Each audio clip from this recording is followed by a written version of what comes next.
Good morning, everyone. Thank you for joining us here today. Before we begin, I'd like to acknowledge the traditional territory of Coast Salish people, including the Squamish, Tsleil-Waututh, and Musqueam nations. This morning, I want to answer questions about the provincial restart and what that means to workers and their employers. I'm fully aware of the impacts to both. To workers, the lifeblood of any business.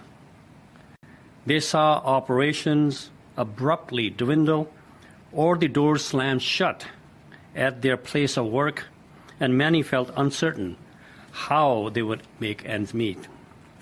And to employers who drive our economy, provide jobs and family-supporting wages to British Columbians. They saw supply chains, consumers, and cash flow snapped away practically overnight.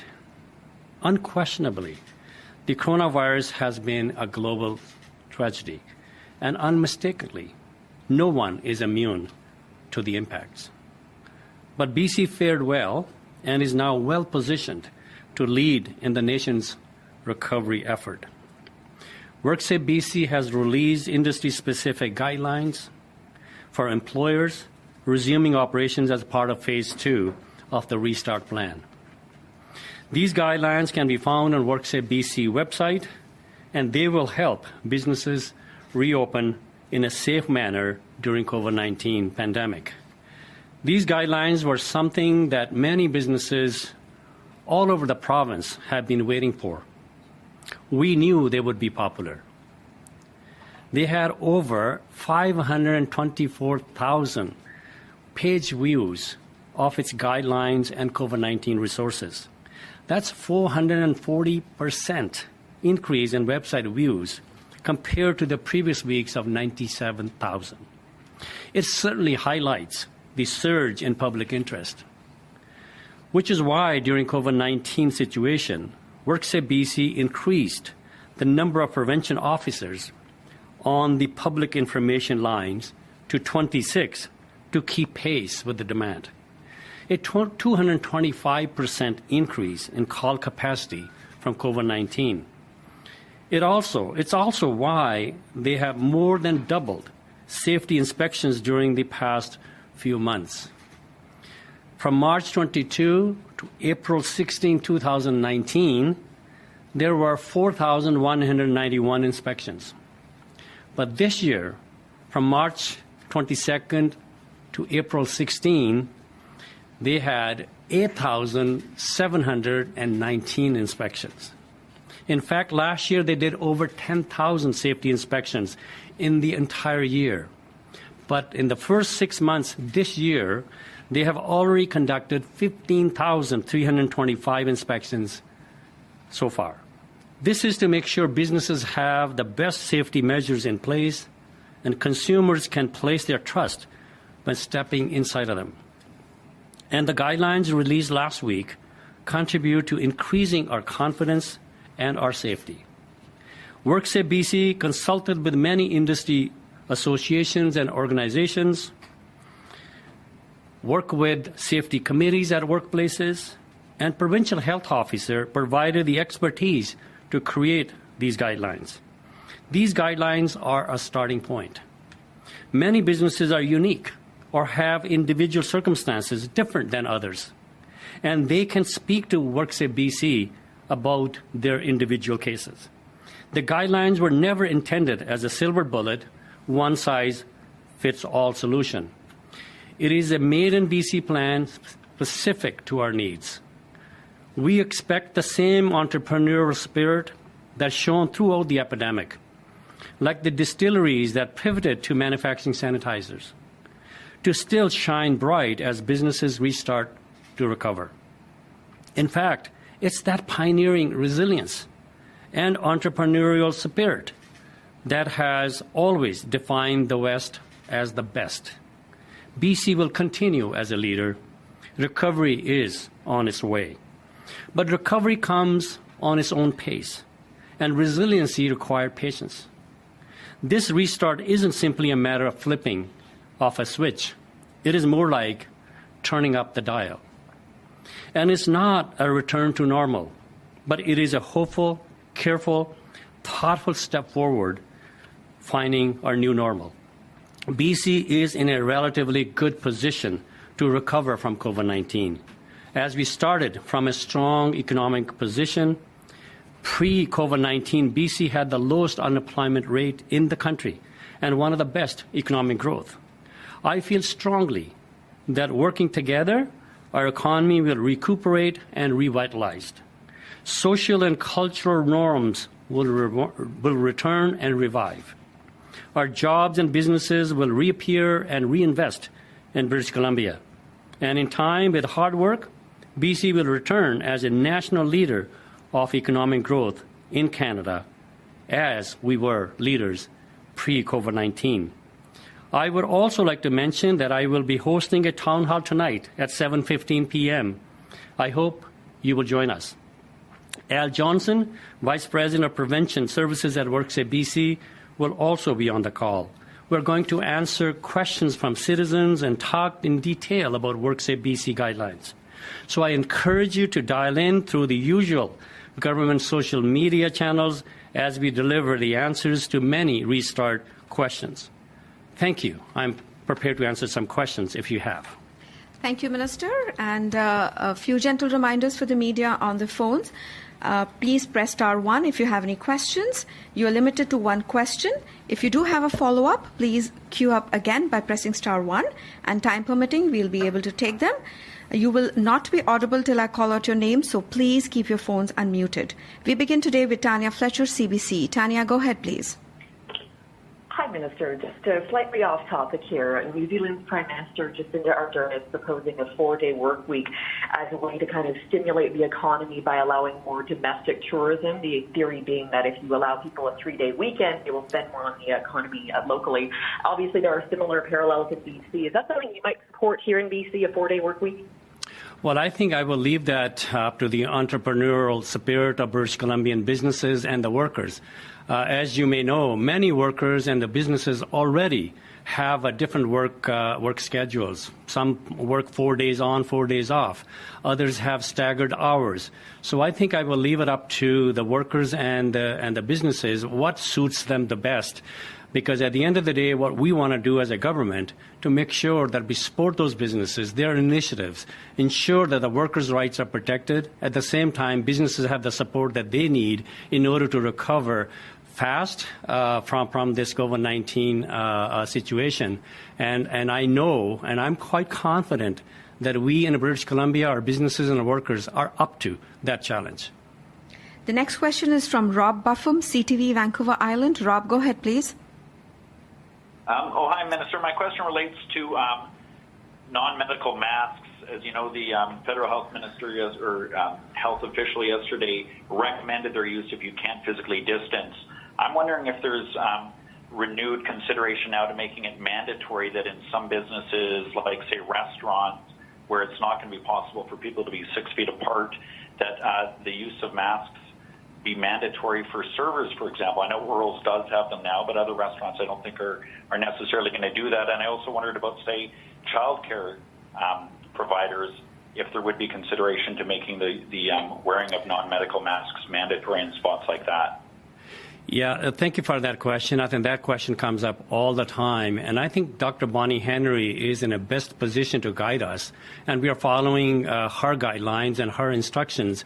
What is the best way to stop the transmission of COVID-19? And I think it's already determined there are better ways, which is physical distancing, hand washing, sanitization of the area where people come in contact with each other. I think those are the best places, best ways, as the Dr. Henry would tell you, is to stop the spread of COVID-19. But I think there may be situations, as Dr. Henry have said, that where self and physical distancing may not be possible. I think those are the options those businesses have to put that in place. But I think at the end of the day, I want to make and stress this point, that it is up to us and the businesses to ensure that win the confidence of the public, their patrons, who will be patronizing their businesses. If they don't win their confidence, they will not come. The customers will not come.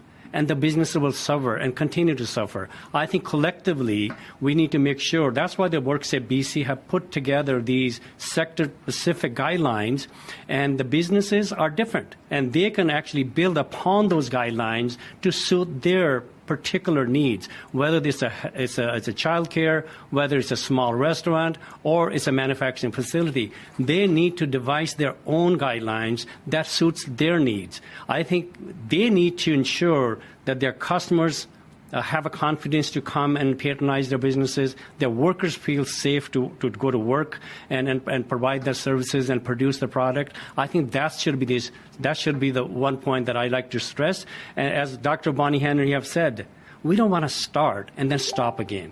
That's not the right thing to do. I think we want to start slow. A science-based precaution should be taken, and those are suitable to those individual businesses.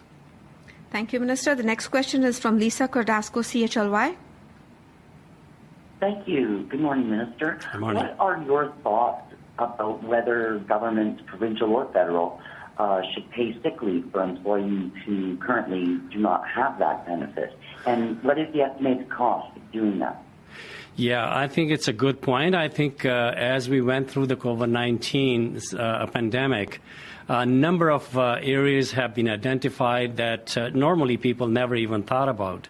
I think a paid sick leave is one area, whereas we have seen in some of those operations which ended up being shut down at the end, where workers felt forced to go to work because they have economic pressures to go to work. They couldn't afford to stay home. And as a result, the virus spread to other workers, and the businesses ended up shutting down.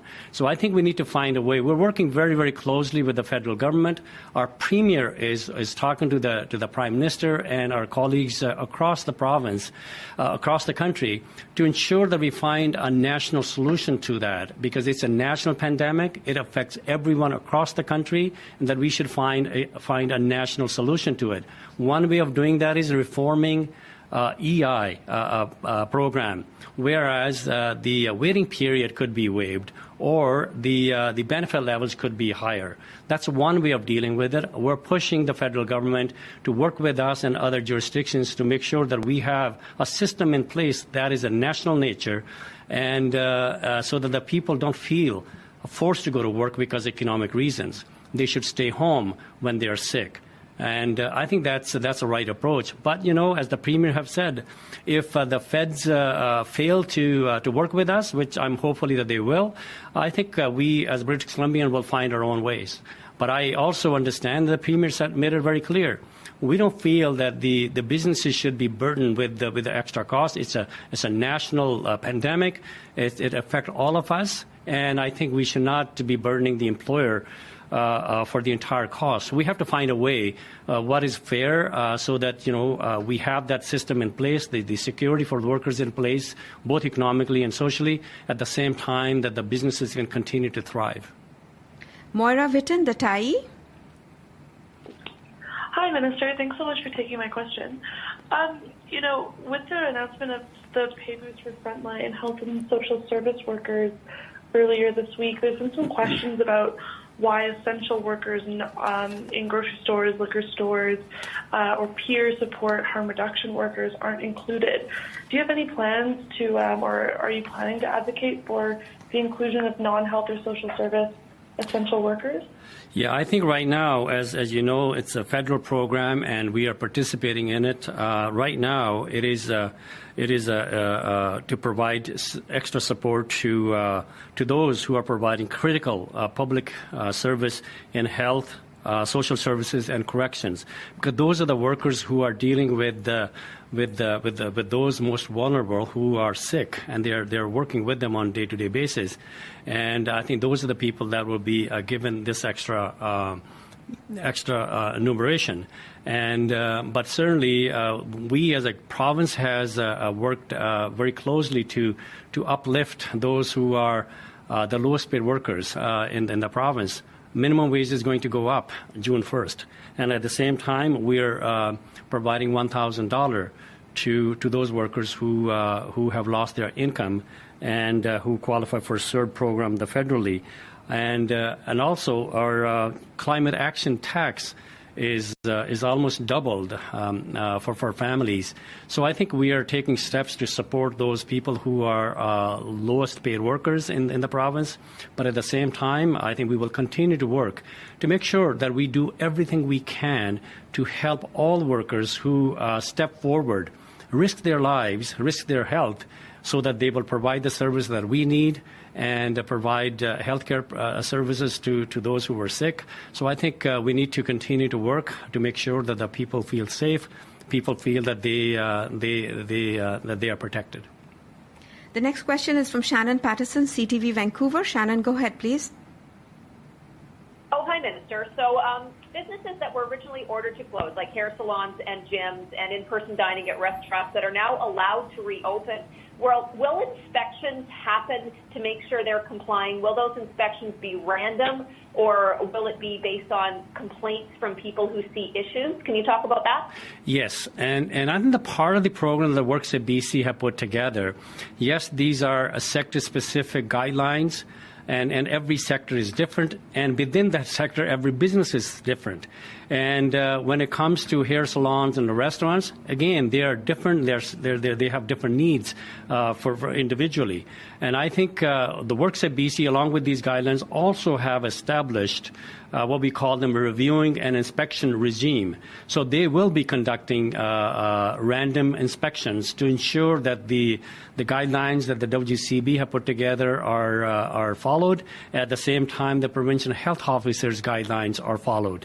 And we would support them, and we would help with them to devise their own particular plans. And what is needed, there is a 6-stage restart plan put together by WorkSafeBC, and I encourage them to go and take a look at the WorkSafeBC website. Part of that is assessing your risks and where their employees are gathering, where they're using common areas, where certain surfaces and the machinery and equipment are being touched by many workers. I think, how do we eliminate those risks? I think those are part of the 6-stage restart program. So I encourage them to go to WorkSafeBC website and build upon those guidelines. Go through those 6-stage restart program, and then if they still need help, contact WorkSafeBC, because there's a helpline available, which I could name, or I could read it out to you. It's a 1-888-621-7233. You will see a live person in there to guide you, to help you with the guidelines, to devise your plan, and at the same time, what other resources are available, they'll work with you. Thank you. The next question is from Shannon Waters, BC Today. Shannon, are you there? Moving on, the next question is from Dirk Meissner, CP. Hi, Minister. You touched on it a little bit earlier, but I was wondering, with the minimum wage set to go up on June the 1st, have you at all considered deferring that increase, or not putting it in altogether? No, the minimum wage will continue to go on as it was scheduled. As I mentioned, June 1st, it will go from $13.85 to $14.60. Because the minimum wage, the lowest paid workers in BC need help as well. They need money in their pockets so that they will go and invest in the local businesses who are suffering right now, and it'll help the local businesses in their own communities. I think the minimum wage will continue as it was scheduled starting June 1st. Thank you. The next question is from Pooja Sekho, Red FM. Good morning, Minister. You've actually answered a part of my question already, but for the other part, are these random checks going to be limited to restaurants only? And is there going to be a penalty for those who are violating these guidelines? Absolutely. The inspections are for all businesses that are reopening. And every business that is reopening or they already opened are subject to those inspections, because we want to make sure that there is no second wave. We want to make sure that the provincial WorkSafeBC guidelines are followed, prevention health officers' guidelines are followed, and certainly there are provisions for penalties in there as well. But I think our preference would be to work with them because this is not normal. And I think businesses need support, and we will support them. The WorkSafeBC is there to support them. As I mentioned before, in the first 6 months, largely during the COVID-19, the inspections in all of those workplaces have increased by about 51%, from 10,000 all inspections last year to 15,000 already in the first 6 months. So the random inspections will take place. It could happen anywhere. It's a restaurant or hair salons or manufacturing or service providers. They will be required to follow those instructions because, as Dr. Henry have already said, that we don't want to be in a position to start the businesses, then having to shut them down again. That's not good for those businesses. That's not good for our economy. That's not good for the workers who depend on those businesses. So I expect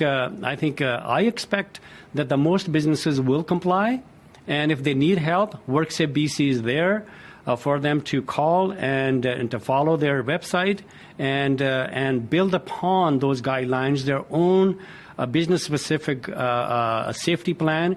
And we are encouraging them to post at their businesses so that the workers can see what the safety plan that they are working under, and their customers can see that their safety is maintained and is looked after when they are patronizing those businesses, because that's the utmost important. I can't emphasize enough that if we don't win the confidence of public, confidence of the customers who are going to come into those businesses, the business will continue to suffer. And we don't want to be in that situation. So we want to win the confidence and trust of customers and public that their health and safety is protected when they are patronizing those businesses. Thank you. The next question is from Albert Sui, Fairchild TV. Albert, go ahead, please. So, Minister, you touched upon some of the compliance issue.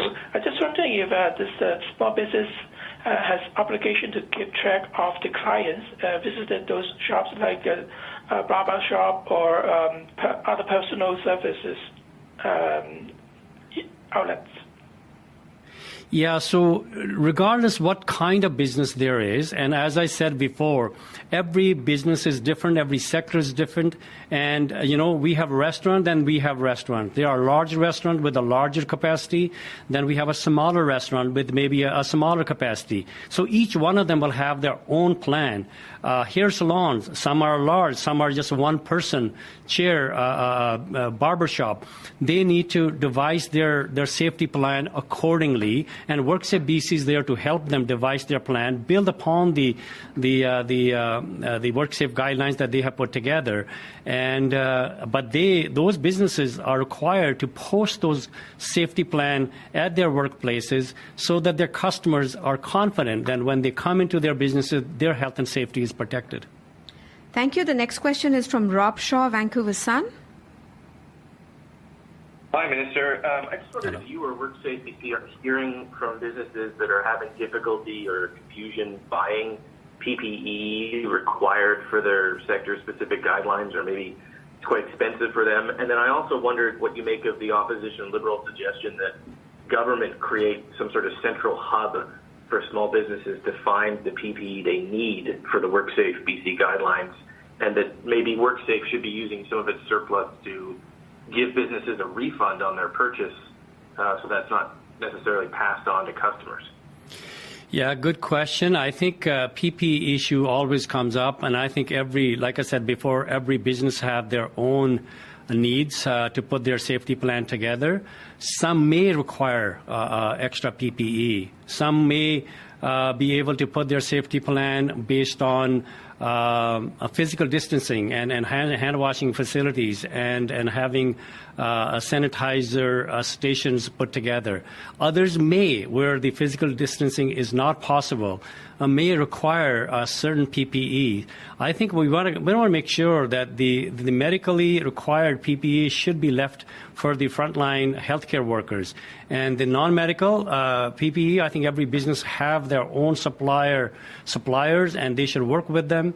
And WorkSafeBC is there to help them government also have put together, $5 billion economic recovery plan to help the businesses when they need some business support. For example, the property taxes are reduced by 25%.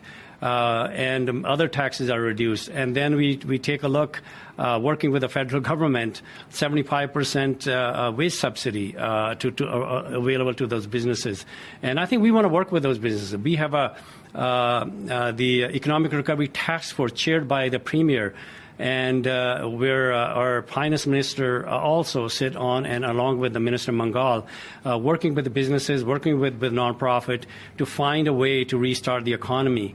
And I think I will leave it to individual businesses what their needs are, and if they need support from WorkSafeBC, they should approach WorkSafeBC, and WorkSafeBC is committed to work with them to ensure that they have a safety plan in place, build upon the safety guidelines that they have put together, along with provincial health officers' guidelines.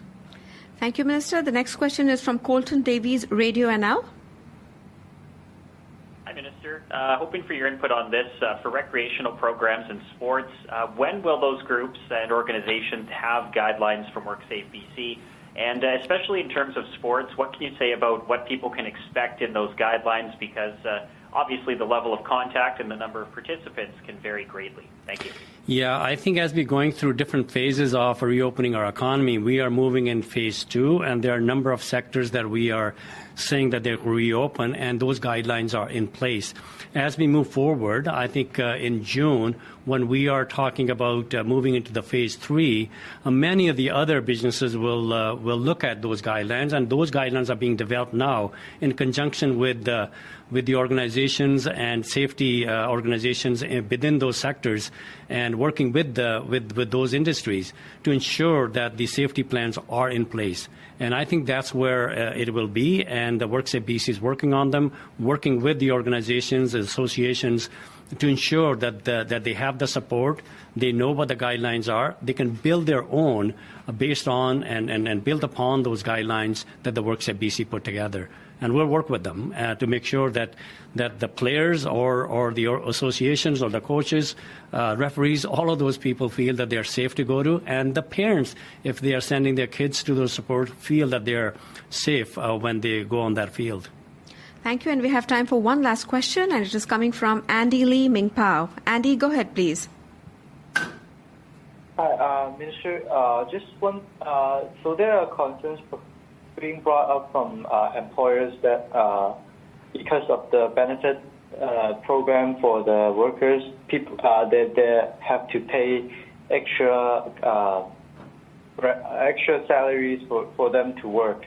So is there concerns that brought up with that? And could you comment on that? Thank you. Yeah, I think that's why we are working with the federal government to support our frontline workers in healthcare, in social services, and in other industries, corrections, for example, where they will be paid $4 an hour based on the straight time hours worked. And then there are other private businesses like groceries. They on their own have bumped the wages for their workers to recognize the work that they are providing, the services they're providing.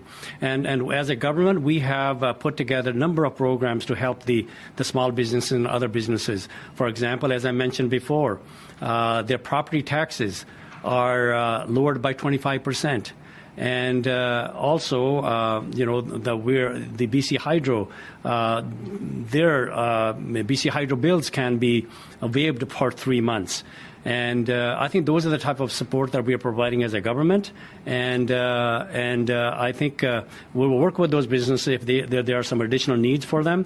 And I would suggest that they contact the WorkSafeBC to make sure the safety plan is in place, and then make sure that they win the confidence of the customers who come and patronize their businesses. And if they still need help, government is there to work with them and to see how we assist them in order to recover from COVID-19. Thank you, Minister, and that's all the time we have today. Thank you all for joining.